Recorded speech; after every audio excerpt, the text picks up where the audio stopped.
manusia itu punya 5 watak sejati ini.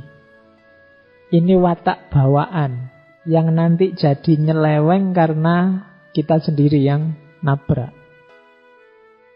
Itu ada 5 itu: Ren, Yi, Li, Ti, dan Xin. Ren itu cinta, kasih sayang. Yi itu kebenaran. Li itu kesusilaan. Ti itu kebijaksanaan. Xin itu dapat dipercaya. Jadi ini watak sejati. Kalau kalian tidak punya watak ini atau watak ini terkubur, ada yang keliru dalam sejarah hidupmu. Karena manusia punya potensi ini. Yang pertama, cinta kasih. Cinta kasih sayang itu manusiawi, sejatinya manusia. Maka kebalikannya, kebencian, peperangan, saling menyakiti, itu berarti apa? Penabrakan terhadap kodrat. Harusnya manusia itu saling mencintai. Makanya kalau kalian sedang melihat fenomena cinta kasih, melihatnya jadinya indah. Kenapa? Karena itu hakikatnya dirimu. Kalau ada orang saling menyayangi, saling membantu, saling menolong, itu kan fenomena cinta kasih. Rasanya indah untuk dilihat. Kenapa? Manusiawi. Itu hakikat kita. Sama, yang kedua juga begitu, kebenaran. Kebenaran itu indah.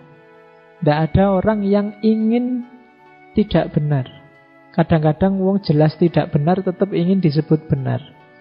Karena ada dalam kebenaran itu fitrah, watak sejati. Makanya ada kalian kadang-kadang kalau salah kan tetap bikin alasan biar benar. Ya kan? Kenapa? Karena orang itu nyaman, tenang, cocok kalau dia ada dalam kebenaran. Jelas-jelas keliru, kalian kan bikin dalih. Kok kamu males sekarang? Sebenarnya tidak males sih Pak, tapi kesibukan saya, karena alasanmu kan mana. Daripada saya ngomong yang jelek-jelek sama orang, daripada mending saya di rumah rebahan aja. Itu kan alasanmu untuk males. Kenapa kok kamu bikin alasan? Karena kamu takut dianggap tidak benar. Kadang-kadang sudah ketahuan aja kan sudah. Ayo kamu nyontek ya. Enggak kok Pak, ini enggak nyontek. Kebetulan ada tulisan jawabannya pas cocok kok ya kelihatan. Ya podo wae. Jadi fitrah, watak sejati. Orang itu kebenaran. Kalau ada orang salah tidak indah dilihat. Keliru tidak indah dilihat. Tidak hakiki. Kemudian yang ketiga, kesusilaan. Kamu kan tidak nyaman lihat orang tidak sopan.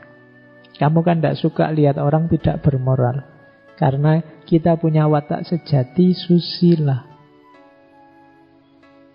Makanya hakikatnya orang itu baik. Jadi kesusilaan. Terus ada kebijaksanaan.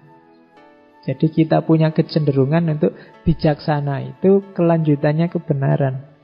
Memutuskan merancang, mewujudkan kebenaran, kesusilaan, cinta kasih secara pas ruang dan waktunya. Itu kebijaksanaan. Makanya filsafat itu cinta kebijaksanaan. Itu watak sejati.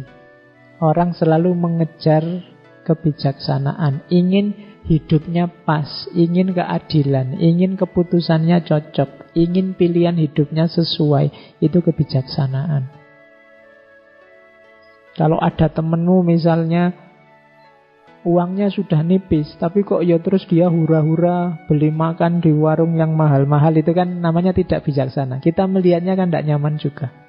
Kenapa tidak cocok sama tuntutan jiwa kita untuk bijaksana?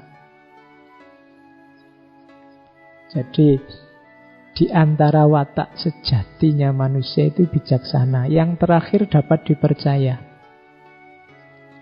Ini juga tidak perlu dijelaskan. Kalau ada orang dapat dipercaya itu kan menyenangkan. Kalau kamu punya teman dapat dipercaya kan senang, suka. Kamu cenderung padanya. Kenapa? Karena watak sejati manusia itu dapat dipercaya. Jadi Silahkan kamu lihat sekelilingmu hari ini, apakah cinta kasih, kebenaran, kesusilaan, kebijaksanaan, dan dapat dipercaya ini masih hidup, berkembang apa enggak. Kalau tidak, berarti banyak orang termasuk mungkin kita sendiri sedang kehilangan watak sejati. Kalau ada yang tanya, mbok kita jadi manusia itu yang manusiawi, latihanlah jadi manusia yang manusia. Kan kita sering begitu. Manusia yang manusia itu berarti versinya Mencius ya, yang punya 5 watak ini. Cinta kasih, benar, susila, bijaksana, dapat dipercaya. Inilah manusia yang manusia. Makanya ada yang bilang belajar jadi manusia itu tidak gampang Bapak. Iya, karena belajar jadi manusia berarti kalian menghidupkan ini. Inilah yang membedakan manusia dengan yang bukan manusia. Loh Pak, binatang kan ada cinta kasih. Kalau binatang mungkin kita tidak menyebutnya cinta kasih, ya insting aja. Yang laki-laki dekat sama perempuan, terus kawin, terus punya anak. Kalau binatang kan begitu juga. Tapi tidak, kalau di manusia ada cinta kasihnya. Ada pendekatan, ada kecenderungan, ada kan gitu, panjang. Tapi kalau hewan kan tidak butuh macam-macam. Ketemu, kawin, punya anak, selesai. Jadi kalau manusia butuh proses. Ada cinta kasih yang mewarnai. Oke. Jadi itu watak sejatinya manusia.